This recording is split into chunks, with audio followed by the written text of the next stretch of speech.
부동산 잔치 끝났죠. 금리 인상 때문에 전 세계 집값이 뚝뚝뚝. LA 사는 여자는 아직 안 떨어졌는데요. 네 집만 안 떨어졌어. 네 집만 안 떨어졌어. 도대체 공부 좀 해, 공부. 월스트리트저널 금리가 올라가자 글로벌 부동산 버블 붕괴 시작. 그 사람은 이 월스트리트저널이나 저 돈벌레들이 얘기하는 거는 믿지를 않나 봐요. 내 얘기도 안 믿고 이런 사람 얘기도 안 믿고 그렇게 하고 고집 세우고 있다가 어떻게 하려고 그러나. 은행빚 많으면 그거 안 떨어졌을 때 빨리 팔아요. 그러면 안 떨어졌다며. 안 떨어졌으면 빨리 팔아요. 그게 돈 버는 거예요. 예? 안 떨어졌다며. 자기 집이 최고라 생각하는 사람 그 꿈을 버려라. 내가 언젠가 말을 했죠. 예? 이사 가지도 말고 평생 자기 집이 꿈이다. 꿈 최고의 집이다. 이런 사람들 보면은 돈을 못 버는 거죠. 그 한 우물에서 그렇게 하고 있다가 끝나는 거. 중앙은행이 인플레이션을 잡기 위해 속속 금리 인상을 단행하자 집값이 하락하며 글로벌 부동산 버블 붕괴 조짐이 나타나고 있다. 월스트리트저널이 현지 시간으로 보도를 했다. 2020년과 2021년 사이에 급등을 했고 중앙은행이 코로나19로 인한 경제 충격을 최소화하기 위해 앞다퉈 금리를 인하했고 돈을 뿌리고 그랬죠. 그래서 미국도 어마어마하게 그냥 뭐 집 하나 가지고 48명의 오퍼를 놓고 지랄을 했죠. 잘해봐라. 그리고 이제 엄청나게 80만 불하는 게 160만 불, 170만 불. 예? 이제 다시 100만 불로 떨어져야죠. 그래서 이제 그런 것들이 이제 부동산 버블 붕괴 이제 시작이라고. 미국도 사실상 주택은 콘도들은 뭐 50만 불이다. 그러면 이제 50만 불은 원래 액수가 적기 때문에 내려봤자 뭐 2, 3만 불만 떨어져도 뭐 몇 프로 이렇게 되지 않습니까? 그런데 큰 집들 LA 집값 안 떨어져서 한 사람은 50만 불짜리 집에 사나? 내가 아는 300만 불짜리 집 가지고 있는 사람은 거의 100 뭐 지금 여기 보이시죠? 어떤 분이 여기 뒤에 있는 게 63빌딩이냐 그러는데 저 미국에 있어요. 이렇게 유튜브를 보지도 않고 체크도 안 하면서 질문하는 분 되게 많아요. 자, 저기 뒤에 보이는 저거는 63빌딩이 아니고 리조트예요. 리조트. 리츠칼튼 리조트. 예. 그게 제가 멤버분한테 말씀드렸던 것 같아요. 250만 불짜리가 170만 불, 아마 150만 불에도 팔 수 있는 그런 급한 일이 있는 것 같습니다. 100만 불이 떨어져서 나오고 있어요. 이게 집이 안 떨어진 거냐? 내 말이 거짓말인가? 인터넷 들어가서 진로우로 봐. 100만 불이 떨어졌어. 100만 불. 왜? 관리비가 4천 불이거든. 관리비가. 리츠칼튼 호텔이잖아. 호텔에서 운영하는. 그래서 저런 것들은 잘못 사면은 저렇게 급할 때, 돈이 필요할 때 100만 불씩 떨어뜨려서 확 팔 수도 있어요. 누가 뭐 집어가긴 하겠지만은 매달 4,000불 관리비에 텍스 1.25를 내야 되니까 6,000불을 한 달에 내면서 살 사람이 그렇게 많지는 않죠. 돈이 풍족한 사람들이 들어가야 되는데 풍족한 사람들이 저렇게 좁은 집에 왜 들어갑니까? 큰 대저택으로 들어가지. 그렇게 집값들이 지금 하락하고 있다는 모습을 보이고요. 중앙은행의 금리 인상 큰 걸음에 전 세계 집값이 줄줄이 하락을 하고 있다. 다른 기사입니다. 캐나다, 뉴질랜드 집값이 8%씩 하락하고요. 브라질, 스페인, 남아공, 인도 등 하락세. 전 세계적 금리 인상 기조로 이자 부담 증가 영향. 집값은 8%. 이제 곧 15, 20까지 떨어질 확률이 다가오고 있다. 이제 시작됐으니까 1년 안에 경기 침체. 1년 안에 경기 침체. 1년 동안에 돈 벌 기회. 1년 안에 경기 침체, 돈 벌 기회. 돈 가지고 있는 사람 돈 벌 기회. 자, 서울 부동산을 좀 보겠습니다. 중앙일보에 난 기사입니다. 금리 빅 스텝으로 공포. 서울 아파트 값이 2년 2개월 만에 최대 하락폭 기록을 했다. 기사 보셨죠? 그래서 금리 빅 스텝으로 서울 아파트가 2년 2개월 만에 최대 하락폭 기록을 하고 있다는 중앙일보의 기사고요. 서울은 부동산 불패라더니 인천, 경기보다 서울이 더 빠졌다. 그건 왜 그런지 아세요, 여러분? 노도강이라는 것 때문에 하락 거래가 줄이면서 물건이 너무 많이 나와 있어요, 지금. 어린애들은 아예 그냥 이자를 많이 넣고 막자 탄 애들 있죠. 2억짜리 집을 7억에 산 애들. 4억씩 막 융자 얻고. 그러면은 지금 변동금리로 한 애들이면은 다음 달에 0.75 올리면 우리나라 다음 달에 0.25 올린다고 이창용이가 큰 소리 뻥뻥 쳤지만은 제가 볼 적에는 좀 지켜봐야 될 것 같아요. 금리가 저런 식이면 미국보다 우리나라가 금리가 더 약하다? 그럼 한국에 뭐하러 있어요? 미국 애들이 다 빠져나가야지. 한 일축, 2천 무너지면서 일축이 빠져나갈 수도 있다라는 걱정거리 때문에 쉽지 않다라는 것이죠. 그렇기 때문에 여러분들이 딱 보기에 인천, 경기보다 서울이 더 빠졌어요. 네? 노원구, 도봉구, 강북 이런 데가 지금 엄청나게 집이 많이 나와 있어요. 네? 그리고 거래는 어떻습니까? 7월에 지금 현재 몇백 개밖에 안 팔린 거예요. 그리고 경기도는 몇 개가 나왔나요? 12만 가구에 12만 경기도는 12만 개가 나왔다고. 서울은 6만 한 6천 개 좀 안 되게 나오고. 그런데 지금 어떻게 됐어요? 서울만 해도 6만 6천 개가 좀 안 되게 나와 있는데 거래는 몇백 개. 그리고 경기도는 어때요? 더 심해요. 지금 12만 개가 나왔는데.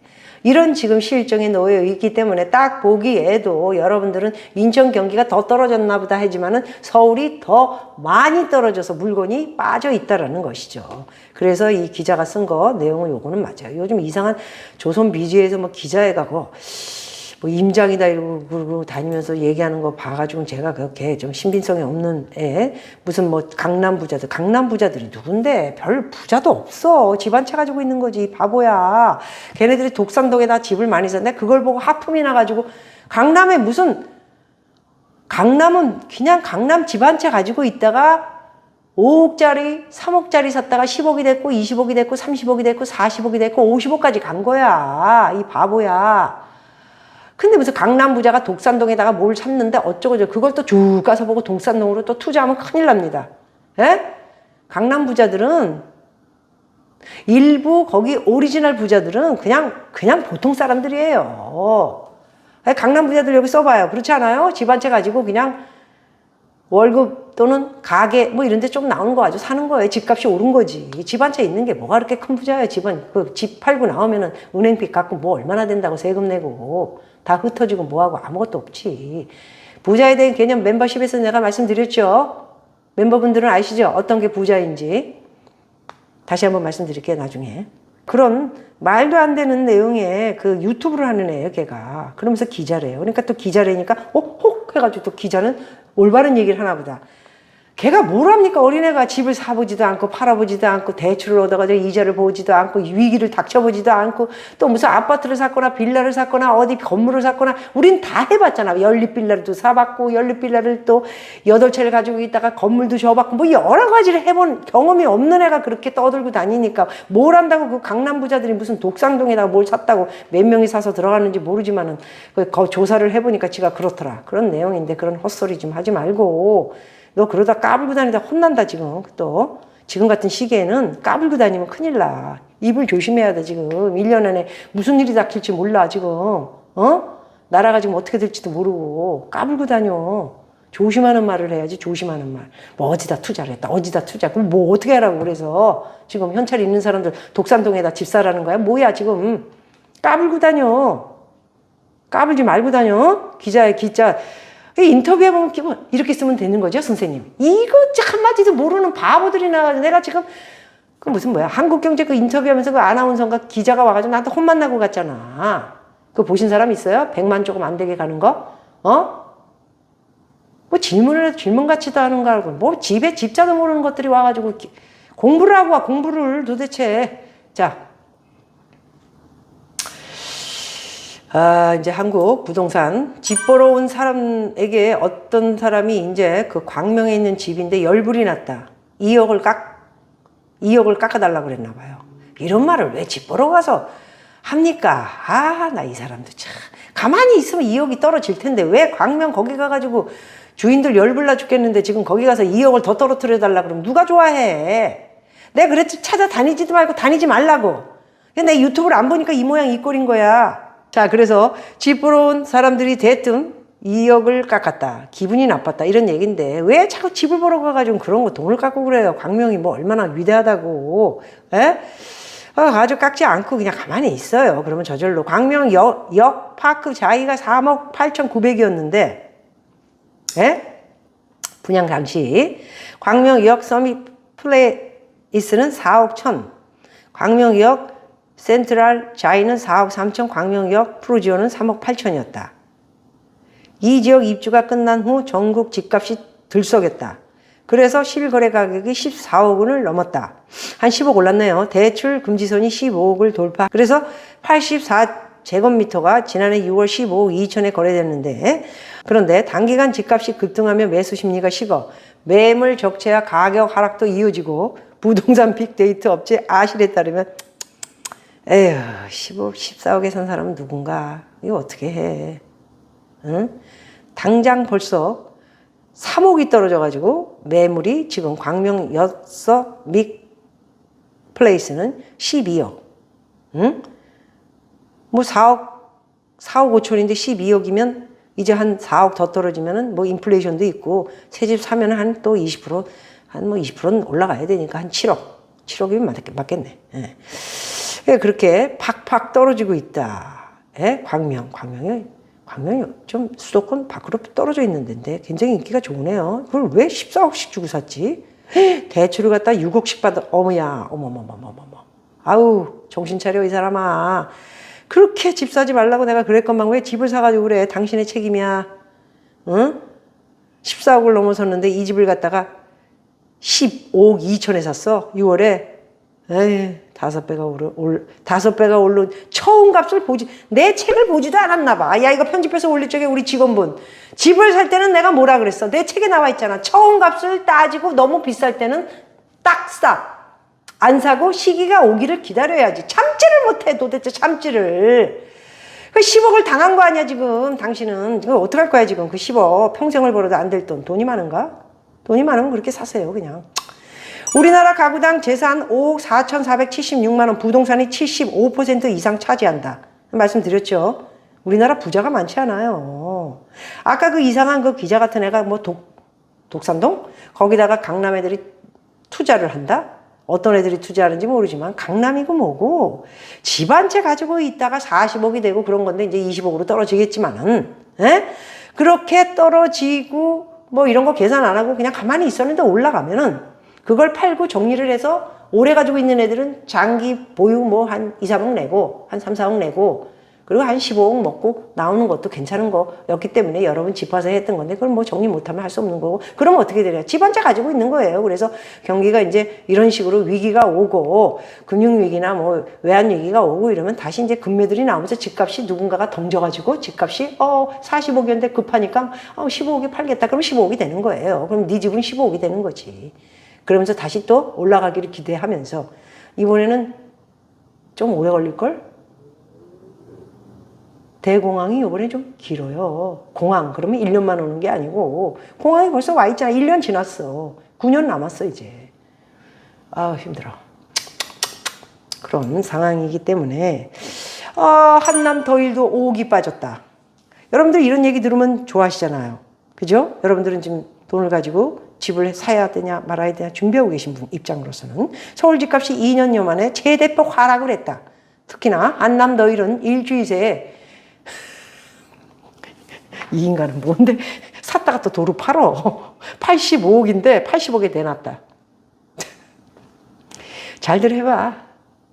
왜 80억을 주고 사야 하는지 내가 모르겠고 누가 살 건지 내가 잘 모르겠다. 자, 제일 심한 거는 지금 강남 상구인데 송파구의 헬리오시티 2억이 떨어졌는데도 지금 살 사람이 없다. 그 최근에 나온 집들은 와 이렇게 많이 떨어졌어? 공급이 많구나. 헬리오시티, 파크오리오 6,800, 세대 리첸스 5,500 여가구, 5,600 가구. 와 엄청 많네. 분양 뭐 15억 정도, 13억 정도 받았다면은 지금 최근에 3억에 팔렸어. 22억 5천에 팔렸으니까 7억 정도 뭐 이렇게 남겨오고 파는 거. 이 산 사람이 멍청한 거지. 20억에 나왔는데도 지금 거래가 안 된대잖아. 그 22억 5천에 산 작자는 누구야? 기다리질 못해 도대체. 왜 집을 보러 다니고 그래 도대체. 자연적으로 지금 경기 침체 1년 안에 어마어마하게 떨어지고 지금 반값으로 떨어질 확률이 많은데 지금 왜 그러고 돌아다니냐고. 가만히 있질 않고 도대체. 가만히 좀 있으라고. 자 그리고 이데일리는 펜트하우스까지 매물로. 펜트하우스 매물로 나온 거는 바로 등촌 주공. 아파트들이 손절 굉장히 많이 하면서 늘고 있다. 등촌 주공 공사 중단 이것에 대해서 얘기하려면 너무 길기 때문에 이야기하지 않고요. 단 하나 서로가 욕심을 부리다가 경제 위기 정도의 이 물가 상승 그리고 인건비 상승 그리고 이렇게 물건 딸 적에는 좋았지만은 거기 조합원 집을 가지고 계셨던 분들도 그거 하나 가지고 있으면서 그냥 막 깎고 이런 게 문제가 이제 이렇게 난 것이라 이렇게 볼 수 있고요.